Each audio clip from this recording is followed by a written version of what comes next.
everybody? This is Eric, the San Fernando Valley dude, here in beautiful, sunny Woodland Hills, California. Yes, I've been in this valley for 64 years, so I can definitely say I am the San Fernando Valley dude. Anyway, today I want to tell you a story about two childhood friends, a little invention, and a dream. And I also want to set the record straight on who invented this little product, the Zebug lip balm and sunscreen container. This little container, you fill it with your lip balm or your chapstick, sunscreen, and it has a little rubber band here. The band's actually made by a tire company. They don't deteriorate. I can tell you that story later, but anyway, you attach it to your watch band like this, or you could attach it to your sunglasses, your ski pole, your backpack, your purse strap, your bicycle handlebar, whatever you want. You can stretch the little band around it, and you have your sunscreen right here, very easy access, so you can apply your lip balm on the go. It's a great little product. It was actually invented for surfing, for surfers. Since I'm a surfer, out being in the water, you just you can stay out in the water all day basically, and just dip in here and put enough on your lips and your nose to kind of keep you going all day. It's great for runners, hikers, anybody outdoor. Cyclists, put it on your bicycle. You can actually fill it with Vaseline, or any other type of thick consistency lip balms work best. But just want to tell you the story and kind of set the record straight on who invented this product and the trials and tribulations over the years of what we went through. So let me get started here. Over 40 years ago, my good buddy Mark Brekke and I, trying to be entrepreneurs, as all the regular jobs at the time prevented us from surfing during the day and having a lot of fun at night. We wanted to come up with some cool idea or just some easy way to make some cash, so we had enough cash to purchase gas just to get to the beach and back every day. So that's kind of where this whole story begins. We were definitely very naive, thinking that things come easy to us, and as you'll see by the end of this video, it takes a lot more than just a good idea and hard work to be successful. Timing, a little luck, and a blessing from God is definitely needed. We came up with these, let me show you this picture. We came up with surfing sunglasses. Every time we go out surfing, the sun was really bright. Mark had these little trigiums that was growing in his eye.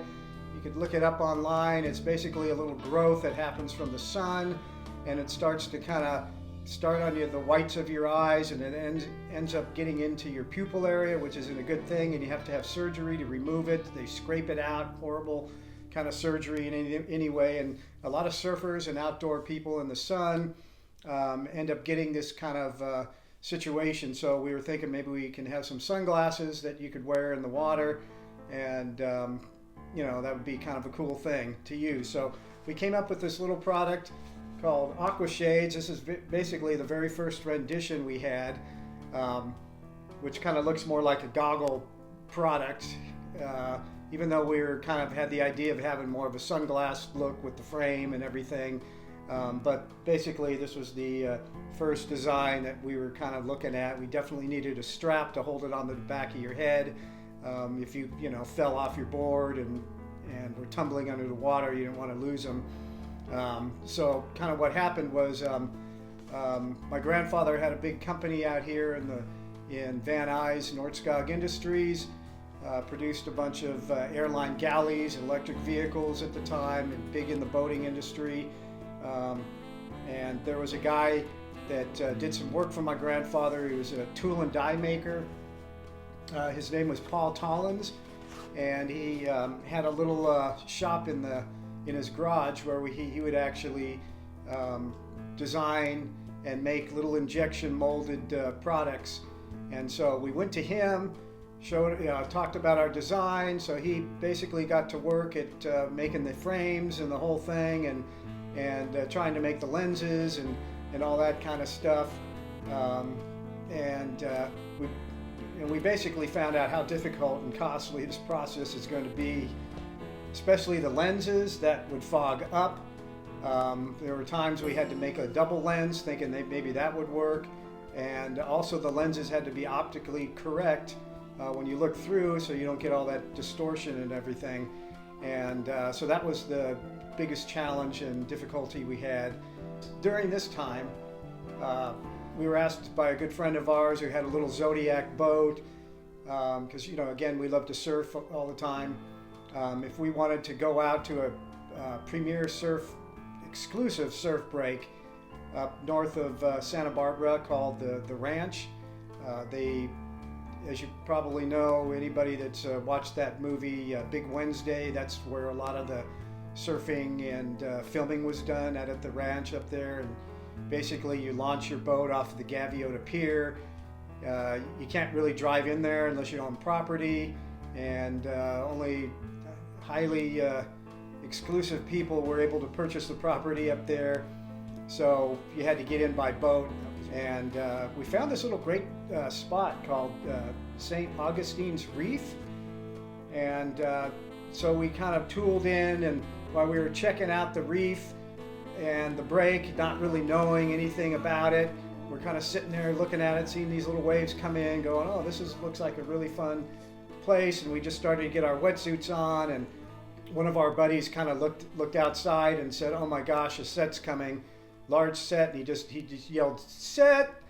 And we all looked up and saw this huge set of waves starting to come in, and here we are on the boat. The boat was not started. We weren't even idling. We were just kind of sitting there in the water. So the captain of the boat, our buddy, starts to try to start the outboard motor. He's pulling it. It won't start.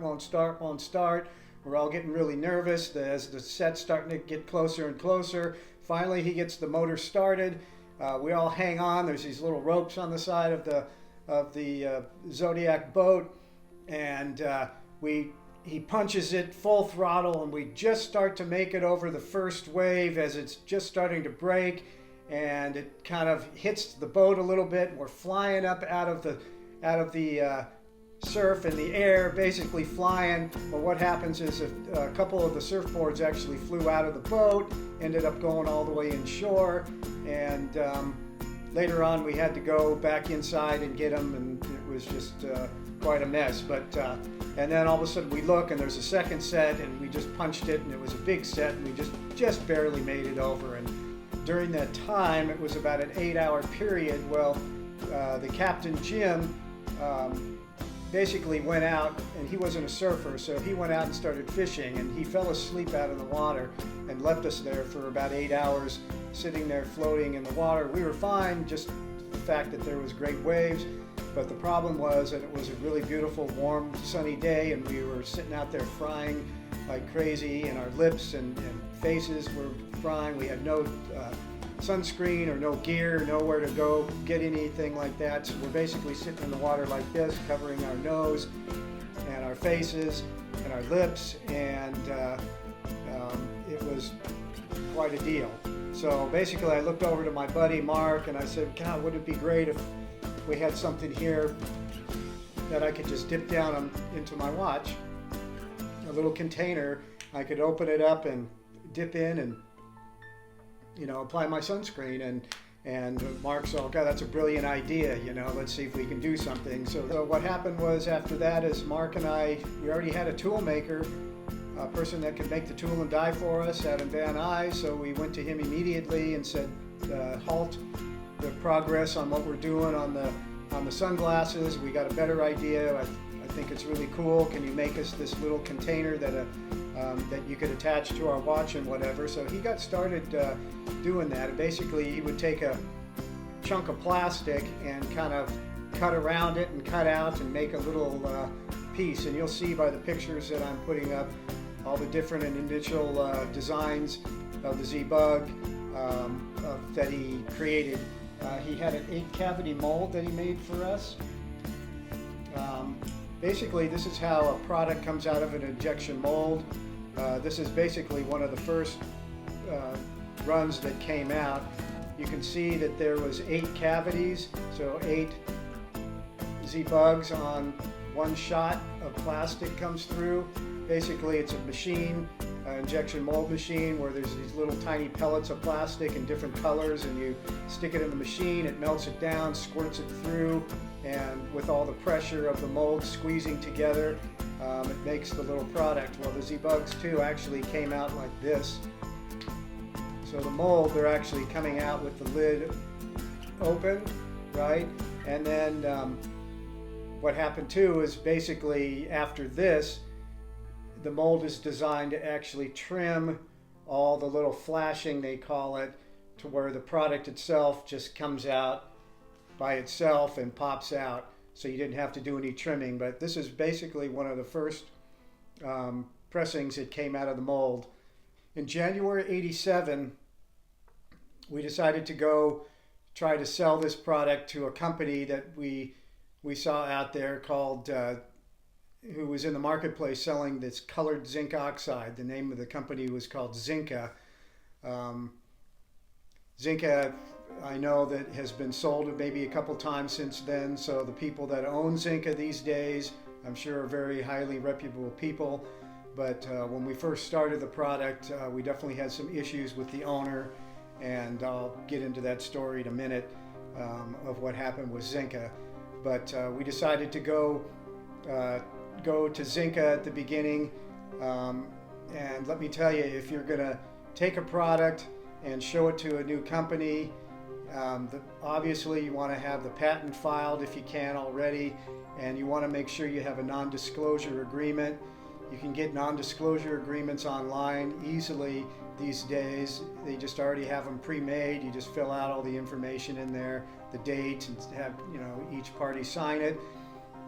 Sat down with the owner and a few other associates on their side and introduced the product to them, and they absolutely went crazy for it. They said this is great. Within, I don't know, a half hour, we were shaking hands, and they signed a purchase order immediately that day, which I have. You'll see it online here, for 500,000 units at 35 cents a piece. And we were going to put the Zinca name on them, which we actually did. And you'll see in the picture here as well, we have some that actually have Zinca's name on them. We found out years later, really, as soon as we walked out that door, the owner of the company immediately looked to his associates in the office and basically said that where can I get this product made cheaper? And from that moment on, they were already planning on knocking us off, even though we brought them this great concept, great idea. We got home, we bought the champagne, we were popping the champagne, we got this purchase order, for 500,000 units here. We're going to make all this money. The product was going to cost us about 3 cents a piece to make. We were selling them for 35 cents a piece. So you do the calculation in your head. That's some pretty good money on your first order. The next thing we did was we went to a trade show in Long Beach, the Action Sports Retail Trade Show. And you'll see by the pictures here that Mark and myself and another friend of ours, we were in the booth there promoting. We were wearing Zinca t-shirts, promoting the product, helping them sell it. They called it the Zinca Toad to go along with their colored zinc oxide, and they were really excited about it. We could see that there was genuine enthusiasm and excitement, and we were seeing that they were placing tons of orders, writing orders that day for the product. The moment we walked out of the initial meeting where they signed the deal, is they were already planning on knocking us off. They told their associates in there as soon as we walked out that how can we get this made for cheaper, and apparently some of the sales reps kind of looked at them in disgust at the time, like, what are you doing? But they moved forward with making their little product, the Zinca Tote. You'll see some pictures of that as well. Little round product, thinking that they can get around our patent, and canceled the whole order. And we were pretty down and out at that time. There was a trade show in Las Vegas that Mark invited me to go to with his dad, So Mark and I drove out there, met his dad out there, spent the night. We're walking around the show, kind of looking at everything, and we look over and we see this booth there, and it says Zinca on it. We're, oh, let's go check out the Zinca booth. And we walked up to them, and we noticed that they had our little product, our design, sitting in there, the samples we gave them, and they were basically selling them and promoting them to all the skiers and the ski shops. Mark asked them what their situation was, and they basically told them that they're going to have it made somewhere else and at a better price, and that was it. And Mark said, well, you never paid for these samples, so these are our samples, and he grabbed them out of the booth, and we basically walked away very upset and ticked off and on a mission to really tell the true story, get our product out there first. We figured if we can get our product out there first, that would help in the situation. So that's basically what we did. We came back to our mold maker. We came up with the name Zebug. Our first packages were these little round canisters that you could fit 144 units in, that you could put a display on a counter, and we hooked up with a couple sales reps. One guy on the East Coast who was a big-time surfer. He ran with the product, did really well, putting it in all these surf shops on the East Coast and North and South Carolina, and as well as all the shops in Florida.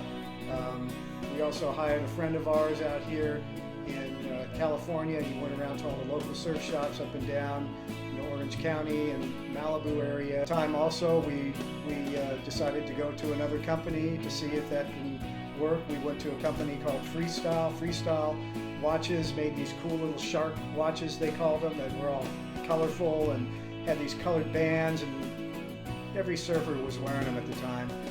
And it was perfect. Our product fit perfectly on them, and they looked at us and we told them the Zinca story, and they said, oh, that's really awful. Yeah, we were knocked off before, and we would never do anything like that. They came out with this product called the Ski Tote that they had mounted to one of their watches.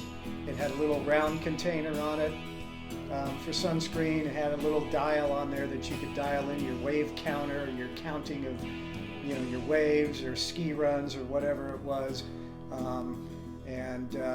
Which, there you go, we got knocked off twice. So it was really kind of a horrible time for us.